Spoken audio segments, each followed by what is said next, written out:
Hello everyone, welcome back to FullGrownGaming's Let's Play of Kingdom Hearts. In the last episode, what I called the marathon session, we pretty much took care of everything that I can think of in the entire game, at least before we can go to the next world. Obviously there's still going to be a lot of stuff that we can do after the next world, but as for right now, I think it's a pretty safe assumption that we've done pretty much everything that there is available, except for one thing.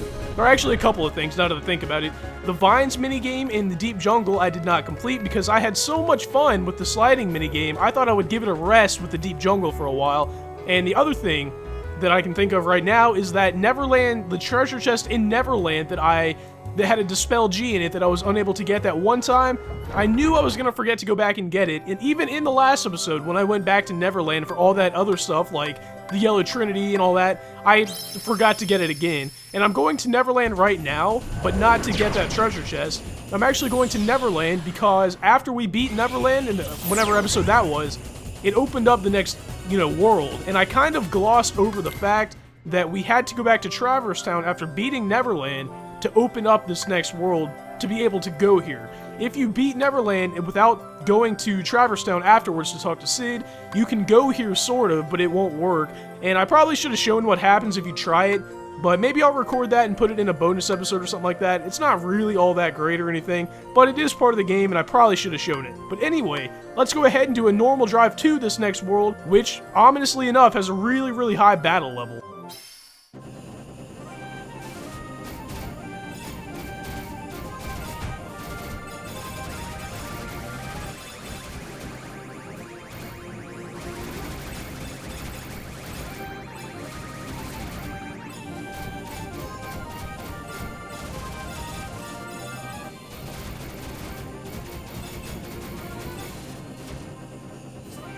And guys, here we are at Hollow Bastion, probably one of my favorite worlds, and you can tell right off the bat that this is going to be a different kind of level, and I'll get into that a little bit more in a minute, but we're going to be getting a cutscene right off the bat here, which funnily enough is not voiced, and I think it would have been actually a pretty cool cutscene to be voiced. Gorge, look at that! I know this place!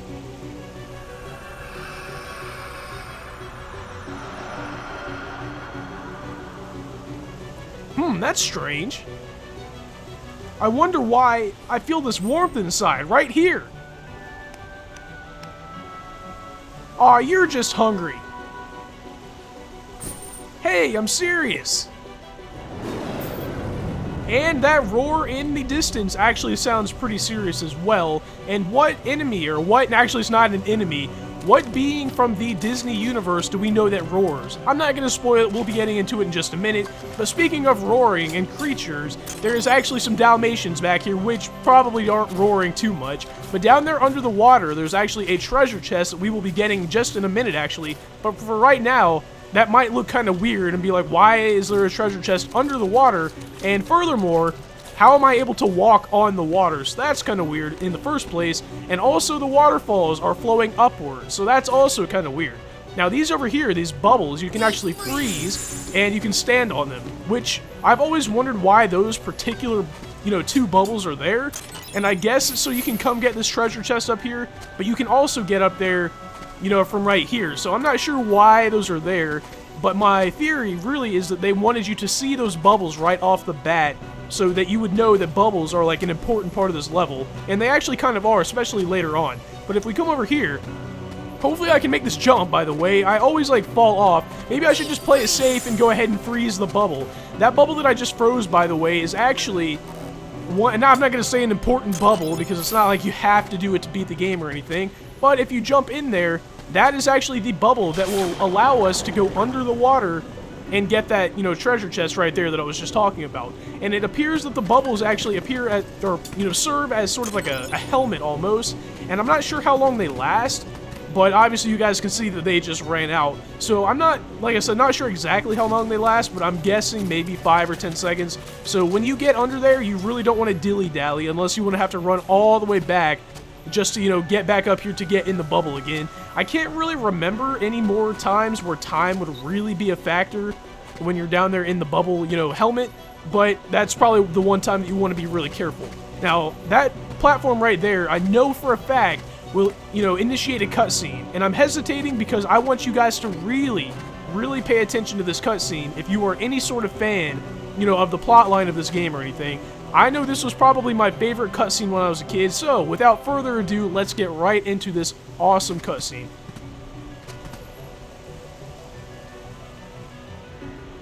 No vessel, no help from the Heartless. So tell me, how'd you get here? I simply believed. Nothing more to it. When our world fell into darkness, Belle was taken from me. I vowed I would find her again, no matter what the cost. I believed I would find her. So here I am. She must be here. I will have her back! Take her if you can.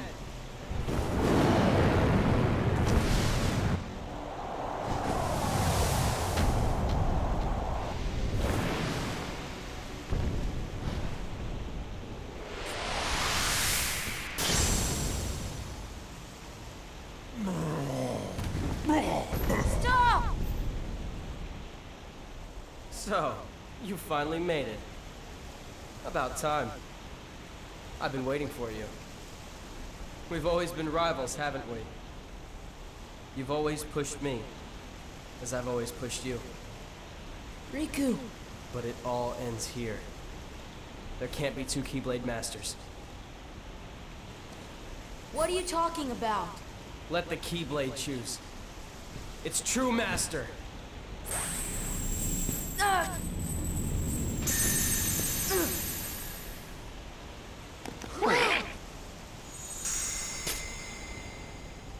Maleficent was right. You don't have what it takes to save Kairi. It's up to me. Only the Keyblade Master can open the secret door and change the world. But that's impossible. How did this happen? I'm the one who fought my way here with the Keyblade. You were just the delivery boy. Sorry, your part's over now. Here, go play hero with this.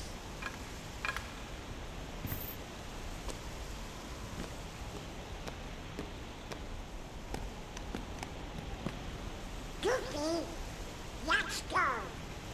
We have to remember our mission. Oh, well, I know the king told us to follow the key and all, but...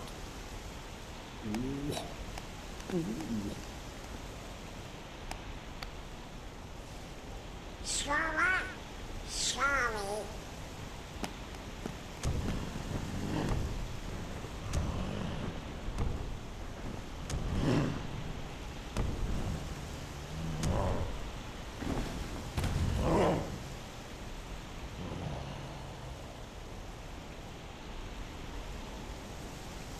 Hey, don't move! You're hurt. Why? Why did you come here? I came to fight for Belle.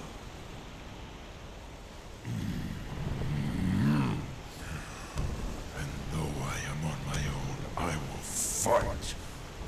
I won't leave without her. That's why I'm here.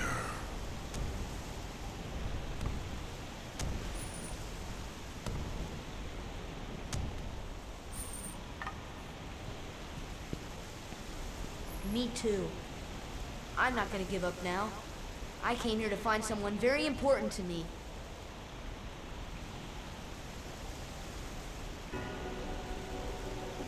And for our party select screen, now that Donald and Goofy are gone, we get our choice of Beast or Beast. So I'm going to go ahead and select Beast there.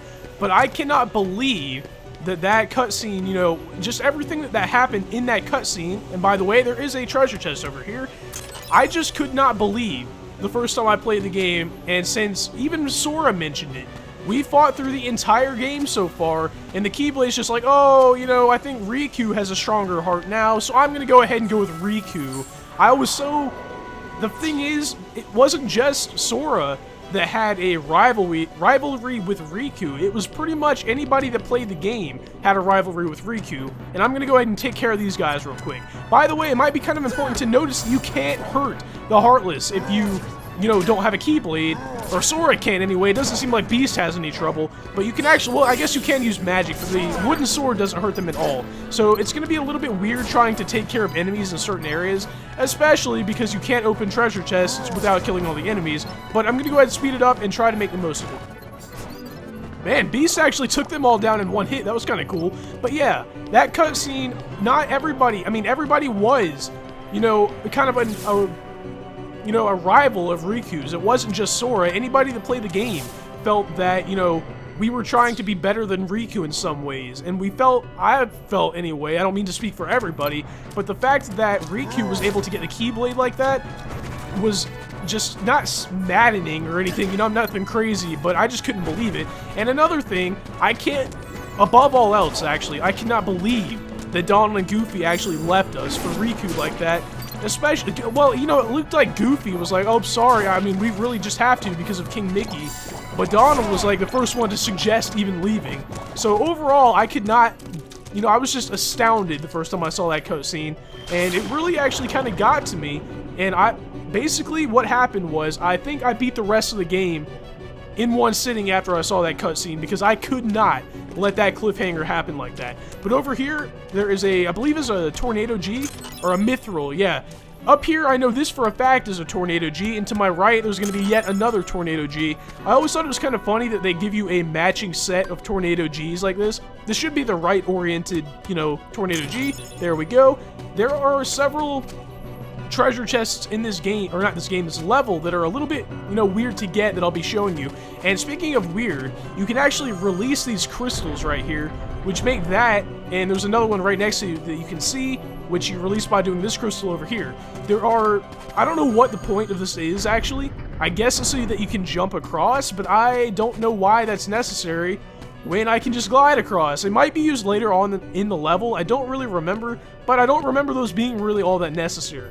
But back here, the waterway, this is actually kind of a cool area, because you guys see, that treasure chest right there. We're not going to be getting that right now. Instead, we're going to be getting this treasure chest over there, or over here, that Beast is actually going to cave in the door for us, so that's kind of cool. I think this is actually a Firaga ring. Oh man, I know there's a Firaga ring later on. Actually, that might be what that treasure chest is right there, or somewhere in this area. I know there's a Firaga ring, because I always thought it was kind of cool how they also give you a set of those Aga rings, Thundaga, Blizzaga, and Firaga. But let's go ahead. I bet there's going to be more enemies down here unless I can examine. Wow, I cannot believe that worked. Of all the things, it is kind of annoying, like when you want to examine one of those crystals, to go back. And I don't know what I'm doing. I'm pretty sure I need to go back over here. Yeah, I need to go back because there was that other bubble that I need to go in. Luckily, you don't actually have to wait for the enemies to be gone to jump in these bubbles, or it would be actually even more frustrating than trying to activate those crystals with, waiting for the enemies to despawn or to be killed by Beast or whatever. In this area, though, I think this is the Firaga G that I was talking about. Or not Firaga G, Firaga Ring. There we go. I actually got it right. But we need to break this door right here. Up here, there's actually what I consider sort of a maze, almost. Kind of like a puzzle in a maze-like format. And I'll show you what I mean in a second. But it was actually pretty hard for me as a kid. If we freeze this, though, we actually saw that we could do this at the beginning of the level. We can actually jump up here. And I thought this was actually one of the more cleverly hidden treasure chests in the game. And it's not really, though, now that I think about it, because we did just see that treasure chest from the other side over there. That was the one that was like, guys, you see this treasure chest? We're not getting it right now. That was the same one, just from the other side of the, the wall there. But yeah, that maze that we're about to do was probably what kept me from beating the game for the longest. And, even though I did beat the game, like I said, in one sitting after the, that cutscene, I probably spent hours on this maze. Or maybe not hours, that might be a little bit ridiculous, but it took a little while, and it's pretty confusing, so I'll try and walk you guys through it. But let me go ahead and take these guys out. Man, Beast is actually making some quick work of these guys. Hopefully I don't have too many of these. Float G, and I think this one over here is actually yet another Float G. So they give us a set of Float Gs and a set of Tornado Gs. That's kind of cool, I guess. On the floor here, we have a Blue Trinity, but you can see that it is grayed out. And, that means that we need Donald and Goofy. So that right there told me that we were going to be getting Donald and Goofy back, because obviously there was no way we could have gotten here before this, so we would have to come back with Donald and Goofy to get that, which would mean at some point they were going to be back in our party. So that kind of was like a fourth wall spoiler for me, if you will. But if you hit this button right here, this button right here was the one that always kept me from knowing how to do this correctly. After you hit that one, you just gotta hit this one right here, which will slide us and close us in this box right here, I believe. Yep. What was confusing the first time, that button on the wall over there is actually what moves this thing that I'm standing on right here. So I was unable to get to this point over here, but after the, after that little area right there, it is actually pretty easy, because you just got to hit that one right there, and that button on the floor over there is what is going to allow us to get to the next area. And there we go. Sorry about that, guys. I had to let the noise pass outside. Doing episodes in a dorm is a little bit weird, but if we jump in this bubble right here, we're going to be taken under the water yet again, and this area over here is where the... I probably should have explained this a little bit better, by the way, but the castle gates at the front are either locked or just in some other fashion unable to be opened, and we actually have to go sort of turn on the power to open them, which should be right here.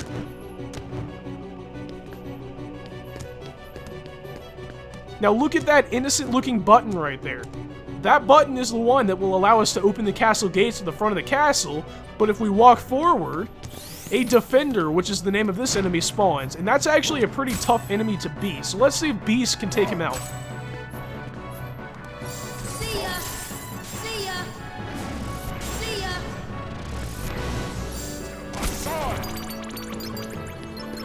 Alright, so I guess it wasn't too much of a deal, but if we release this thing right here, it sounds like a door has opened. We need to head back to the castle gates in the front, and I like how you, like, lunge at this, button right here as if it's an enemy. But let me go ahead and speed this up, getting us back out to the, main area. Pretty much all you have to do is do the, the puzzle with the buttons on the wall in reverse. So let me go ahead and do that really quick.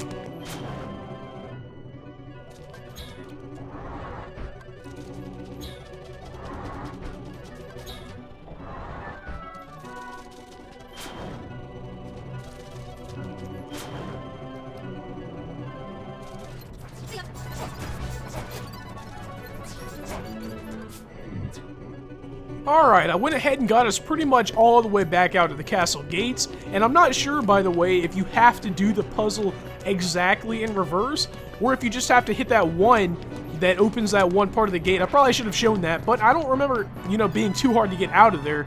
Getting up to the button to open these gates right here was really the hard part. But speaking of the gates, let's go ahead and open these. Luckily, you don't actually have to kill all the enemies to open them.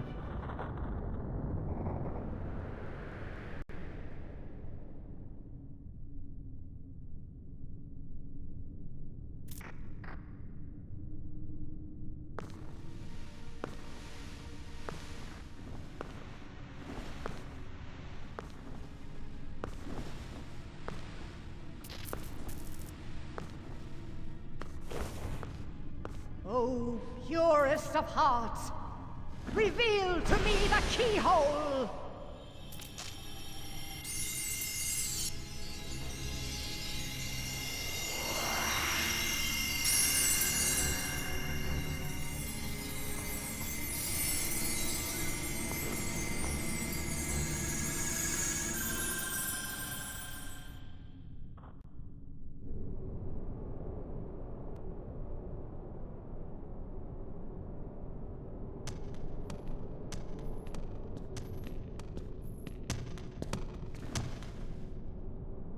On your guard.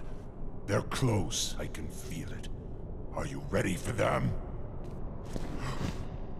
No.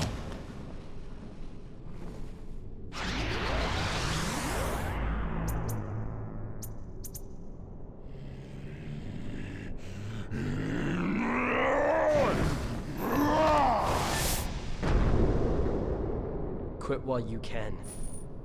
No, not without Kairi. The darkness will destroy you. You're wrong, Riku. The darkness may destroy my body, but it can't touch my heart. My heart will stay with my friends.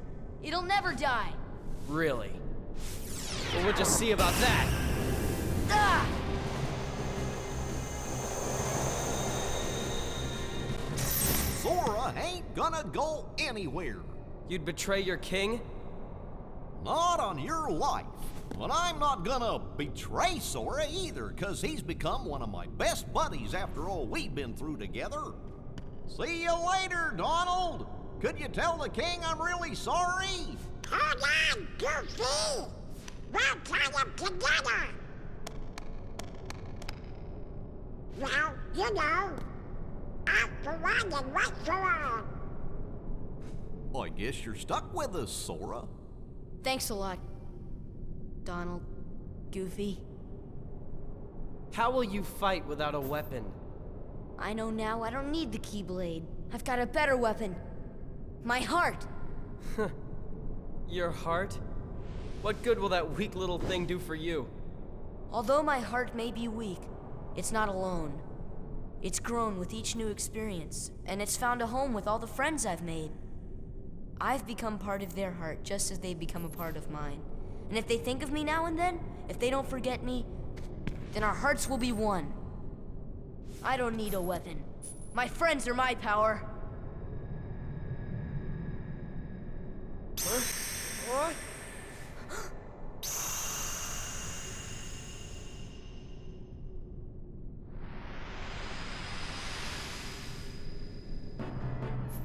And for some reason, Riku has absolutely lost his mind now. I know I've mentioned this before, but he has gone off the deep end. We are officially fighting our best friend for pretty much the entire game.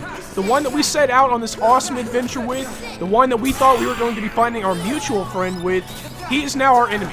And by the way, look at his, garb there. I thought that was always kind of cool, whatever outfit he's wearing there. I'm not sure if that has a name or not. I'm not sure, if they talk about it later on in the series, as far as actually having a name. But I always thought it was kind of cool. And also his weapon is also pretty awesome as well. Look at it, it's all blue and red and stuff like that. But regardless, there was a part in there where Sora said something about, I think he said something about, I'm going to have to die for my heart to be gone or something like that, and Riku said we're going to see about that. So Riku must be really dead set, no pun intended, on killing Sora, but we should be just about to kill him here. This is it. Not yet.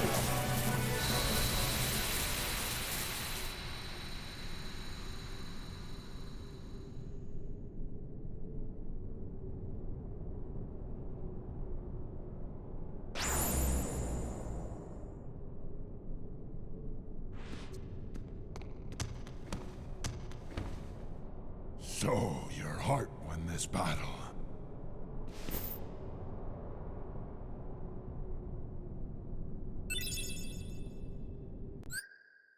As much as I really respect Beast for helping us out, and as much as I really resent Donald and Goofy right now for leaving us, I think I'm going to go ahead and go with the classic trio of Sora, Donald, and Goofy. But as for this episode, guys, we have done so much to advance the plot in this, episode here. So I'm going to go ahead and end it here. I want to thank you guys for watching episode 30. I believe it's episode 30. You know how I am with episode numbers. But I want to thank you guys for watching this episode of Let's Play Kingdom Hearts. And I can't wait to see you guys back for the next episode, where we take on the rest of Hollow Bastion.